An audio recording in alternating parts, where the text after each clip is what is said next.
তো আজকে আবার উপস্থিত হলাম CSS টিউটোরিয়াল নাম্বার 7 নিয়ে। এই টিউটোরিয়ালে আমরা মূলত কথা বলবো আজকে মার্জিন এবং প্যাডিং নিয়ে। এই মার্জিন এবং প্যাডিং আমরা সব জায়গায় ইউজ করব এবং এছাড়া আমাদের কোনো প্রকারের কাজ করা মূলত সম্ভব হবে না। বাট আমরা এই borders, margin, padding, background, colour, comment এগুলো সবগুলোই আমাদের গুরুত্বপূর্ণ ভূমিকা পালন করে CSS এর ক্ষেত্রে। তো আমরা মূলত এখন যদি মার্জিন এবং প্যাডিং দেখি তাহলে বুঝতে পারবো যে মার্জিনটা কি জিনিস এবং প্যাডিংটা কি জিনিস। তো এর আগের ভিডিওতে কথা বলা হয়েছে বর্ডার নিয়ে, বিভিন্ন ধরনের বর্ডার নিয়ে আমরা কথা বলেছি। তো সেই টিউটোরিয়ালটা যদি না দেখে থাকেন অবশ্যই সেই টিউটোরিয়াল দেখে এই টিউটোরিয়ালে চলে আসবেন। তো আজকে মূলত আমরা কথা বলবো মার্জিন এবং প্যাডিং নিয়ে। তো তার আগে একটা কথা বলে নেই, আপনি যদি আমার চ্যানেলে নতুন থাকেন তো অবশ্যই সাবস্ক্রাইব করবেন এবং পাশে থাকা বেল বাটনটি অবশ্যই বাজিয়ে দিবেন। তো ভিউয়ার্স, চলুন শুরু করা যাক আজকের টিউটোরিয়াল। তো আমরা চলে যাব আমাদের নোটপ্যাডে এবং এখানে আমরা মার্জিন এবং প্যাডিং এর কাজটা করে নিব। তো এর আগের ভিডিওর এগুলো এখনো ছিল, তো এখন এখানে আমরা মার্জিন এবং প্যাডিং দেখব। মার্জিন এন্ড তো মার্জিন এবং প্যাডিং দেখব। তো মার্জিন কি জিনিস, আসলে প্যাডিংটা কি জিনিস। তো চলে আসছে দি মার্জিন এন্ড প্যাডিং।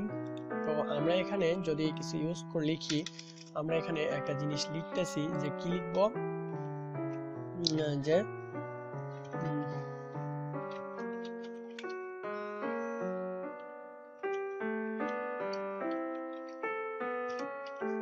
তো আমরা এটাকে একটা ডিআইভির ভিতরে দিয়ে দেই। তো ডিআইভির ভিতরে যদি না দিয়ে পি টেক্সটের ভিতরে দিয়ে একটা পি লিখি, তো পি এর ভিতরে যদি এটাকে আমি দিয়ে দিই, তো এটাকে কাট করব, কাট করে এখানে দিয়ে দেব।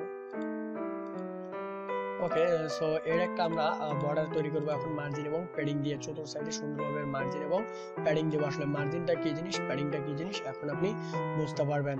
তো এখানে একটা ক্লাস অ্যাড করব। তো ক্লাসে দিব কি মার্জিন। তো ক্লাসে আমি মার্জিন যদি অ্যাড করে থাকি তো এখান থেকে কন্ট্রোল সি দ্বারা কপি করে নিব p.margin।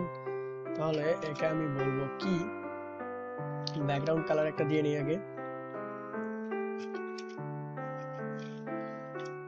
ব্যাকগ্রাউন্ড কালার দিলাম ব্ল্যাক। তো ব্যাকগ্রাউন্ড কালার দিলাম ব্ল্যাক এবং কালার দিব, টেক্সটের কালার দিব হচ্ছে হোয়াইট, যা একটা দিয়ে দিলাম। তো এখন চলুন, এই যে বর্ডার একটা হয়ে গেছে, তো এর একটা টেক্সট গুলো অনেক সুন্দর ছোট হয়ে গেছে। তো যদি ফন্ট সাইজ দেই তাহলে অবশ্যই বাড়বে। তো ফন্ট সাইজ যদি আমি 40 পিক্সেল দেই তো অবশ্যই এটা বাড়বে। তো 40 পিক্সেল দেওয়ার পর এটা বেড়ে গেছে। তো এর একটা ম্যাক্সিমাম উইডথ দিয়ে দেই, তাহলে এটাকে দেখতে ভালো লাগবে। তো এখানে আমি একটা উইডথ দিয়ে দিতেছি। তো এর একটা উইডথ দিয়ে দিব কত পিক্সেল, 60 পিক্সেল। তো উইডথ দেওয়ার পরে এটা চলে আসছে 60 পিক্সেলের ভিতরে। তো 60 পিক্সেল মূলত ভালো লাগবে না, বিকজ আমরা 200 পিক্সেল দিয়ে দিই। তো এটা 200 পিক্সেলের ভিতরে চলে আসছে। তো 200 পিক্সেল এবং 200 পিক্সেল 300 পিক্সেল দিয়ে দিই, 300 পিক্সেল। তো 300 পিক্সেলের ভিতরে হয়ে গেছে। তো একটা হাইট দিয়ে দিছি, এখন একটা উইডথ দিয়ে দেই। উইডথ দেওয়া আছে, হাইট দিয়ে দিব। এখন একটা হাইট দিব হচ্ছে 300 পিক্সেল। তো এইদিকে আমাদের 300 পিক্সেল, এইদিকে আমাদের 300 পিক্সেল। এর এখন মার্জিন এবং প্যাডিং আমরা ইউজ করব। তো দেখুন, এখন এতক্ষণ আমরা করলাম, এখন আমরা মার্জিন এবং প্যাডিং ইউজ করব। তো এখানে যদি আমি বলি যে প্যাডিং দিব 100 পিক্সেল। এখন দেখুন আসলে প্যাডিং দিলে এটা কি হয়, প্যাডিং দিলে মানে এই বাইরে থেকে চলে আসছে। এখন যদি আমি রিসপেক্ট এলিমেন্টে যে আপনাদেরকে সরাসরি দেখাই তো বুঝতে পারবেন অবশ্যই। এই যে দেখুন, এই যেটা দেখছেন প্যাডিং দেওয়ার পরে কি হচ্ছে, প্যাডিং দেওয়া হয়েছে তো এটা ভিতর থেকে চলে আসছে। তো এটাকে যদি প্যাডিংটা উঠিয়ে দিই তাহলে দেখছেন এটা চলে যাচ্ছে। প্যাডিংটা কোথা থেকে কোথায় ছিল একটু বুঝতে পারতেছেন বিষয়গুলো। তো আমি যদি প্যাডিং দেই দেখুন কোথায় চলে আসছে, প্যাডিং দিলে এটা ভিতর থেকে ছাড়তেছে। আর যদি এখানে মার্জিন দেই, এই প্যাডিং গুলো আমাদের বাইরে থেকে ছাড়তেছে। এবং যদি এটাকে মার্জিন দেই, প্যাডিংটাকে উঠাই দিলাম, দিয়ে এখানে এখন মার্জিন দিব 100 পিক্সেল। দেখুন এটা এখন কোথা থেকে ছাড়তেছে একটু দেখুন, এটা ভিতর থেকে ছাড়তেছে। মার্জিন দিলে আমাদের ভিতর থেকে ছাড়বে এবং প্যাডিং দিলে আমাদের বাহির থেকে ছাড়বে।